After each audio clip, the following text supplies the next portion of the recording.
देख, एक ब्राह्मण था, गरीब था।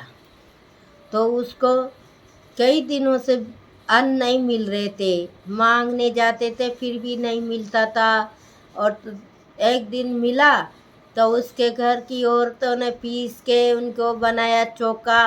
क्या बनाया? सत्तू ही बनाया। अभी के थोड़ा थोड़ा सत्तू खा लेंगे, पानी पी लेंगे। अब सत्तू एक ब्राह्मण के घर भिक्षा मांगने भूखा आया। तो वह कौन था? भगवान। भगवान ऐसा निर्धन बन के आया था, बिल्कुल 80-100 साल का डुकरा हो, उसे चला भी नहीं जा रहा। और सांस के ऊपर सांस ऊपर आ रहा है उसका। तो आके उस ब्राह्मण के यहाँ भगवान ने क्या किया? ओ, बहुत दिनों से भूखा हूँ भाई, कुछ हो तो खिला दो। तो उन्होंने कहा, जीवने लगे चारों इंसान, एक बेटा, एक बहू और एक मांगने वाला ब्राह्मण और उसकी पत्नी। चारों ने तो सत्तू रख लिया थोड़ा थोड़ा। और जीवने लगे तो ब्राह्मण आ गया। तो उसकी पत्नी ने कहा, नहीं आप जीमो, मैं मेरी पत्तल दे के आती हूँ। तो उस ब्राह्मण की पत्नी उस पत्तल को दिया ही उस भूखे ब्राह्मण को। वो खा लिया। फिर कहा, भैया वो और ले आओ। बेटा ने नहीं खाया था। बेटा कह रहा था, पिताजी मैं दे के आता हूँ। तो वे पत्तल वो बेटा भी दिया आया। फिर बहू सोच रही थी कि ये काय ब्राह्मण आया है, पता नहीं भूखा होगा, वही खा लेंगे तो अपना भी पेट भर जाएगा। तो बहू भी बैठी थी लेके, ब्राह्मण भी बैठा था। फिर कहा, अरे भाई मैं तो दा पाई नहीं, थोड़ा और हो तो खिला दो। बहू ने कहा, नहीं ससुर जी मैं जाती हूँ। तो बहू लेके चली गई। फिर ब्राह्मण ने से फिर कहा, अरे मैं तो दा पाई नहीं। और वो तो भगवान थे। तो उस ब्राह्मण ने भी कहा, लो। तो चारों की पतलियाँ झीम के और चारों ने पतले डाल दी।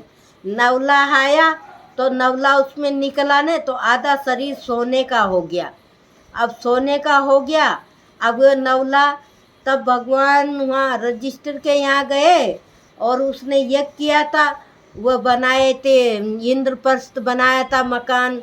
दुर्योधन ने निकाल दिए थे तो उनको उजड़ खंड दिया था। वो उजड़ खंड में भगवान ने उसको इंद्रप्रस्थ बनवाया था। तो बहुत शानदार था, वहाँ यज्ञ हो रहा था। तो नवला वहाँ आया तो वहाँ भी वह पतलों में घूम रहा था। तो उसका आधा शरीर तो उस ब्राह्मण के यहाँ सोने का हो गया था। क्यों? कि वहाँ भगवान ने प्रेम से पाया था। और उस ब्राह्मण भली वो 3 दिन का 4 दिन का भूखा था, फिर भी उनने प्रेम से जिमाया था कि नहीं, हमारे द्वार इतना जर्जर ब्राह्मण आया है बेचारा, चला नहीं जा रहा, फिरा नहीं जा रहा, ये कहाँ से। तो उनको चारों पतले जिमा दी थी, प्रेम से जिमाई थी। तो वो प्रेम वाला भोजन था भगवान के। तो वहाँ तो नवलादा सोना का हो गया था। उसने सोचा वहाँ भी भगवान है, रजिस्टर के यहाँ चलो यज्ञ में। तो नवला बोला, अरे तुमने क्या यज्ञ किया है? सच्चा मन से यज्ञ नहीं किया, अभिमान से किया है। तो अर्जुन ने कहा, हमने कौन सा अभिमान किया? देखो उस ब्राह्मण के यहाँ तो देखो मेरा आधा शरीर सोने का हो गया था। मैंने सोचा अब क्या भी भगवान काम कर रहे हैं, पत्तल झूठी उठा रहे हैं। तो भगवान की हाथ की झूठी पत्तल में मेरा ये आधा शरीर बचा तो ये भी सोने का हो जाएगा। तो देखो मेरा सोने का ही नहीं हुआ। और मुझे देखो 11 दिन हो गए तुम्हारे यज्ञ में, शाम को रोज झूठी पतलों में लौटता हूँ। तो देखो रजिस्टर ने कहा, अच्छा तो हमारा पुण्य सही नहीं हुआ। हाँ तुमको फिर वनवास लगेगा। तो कितना वनवास लगा? 12 बरस का वनवास और 1 वर्ष का यादवास। तो अज्ञातवास मिला तो कैसा मिला, दुर्योधन पापी ने कैसा दिया। तो ये नवले वाली कथा है। सच्चे मन से जिमाओ तो सच्चे मन से भगवान आते हैं। और अपन, अरे मैंने तो ऐसे किया था, 4 ब्राह्मणों को दिया था, 5 ब्राह्मणों को दिया था और इतना खिलाया, इतना बनाया। अरे तुम करते हो तो गनाते क्यों हो भाई? ये गनाने से सब धर्म नष्ट हो जाता है। ऐसे अर्जुन और रजिस्टर भीम नुकल सदैव कह रहे हैं, देखो हमारा ये कितना सुंदर हो गया। 11 दिन तक कितने ब्राह्मण कितने संत आए, वो अभिमान से उनका चूर हो गया। यही कहानी है सच्चे और बुरे मन की।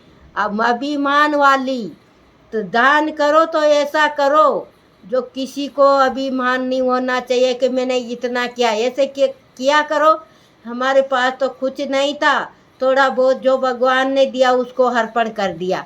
तन मन धन सब कुछ है तेरा, तेरा तुझको अर्पण तो क्या लागे मेरा। तो ऐसे करके दान किया करो कि भगवान तुमने दिया, तुमको दान किया तो क्या लागा मेरा। मेरा तो कुछ भी नहीं है। तुमने इस संसार में इंसान बन के भेजा हूँ तो इंसान बन के रह रहा हूँ। जय सिया राम, कृष्ण भगवान की जय।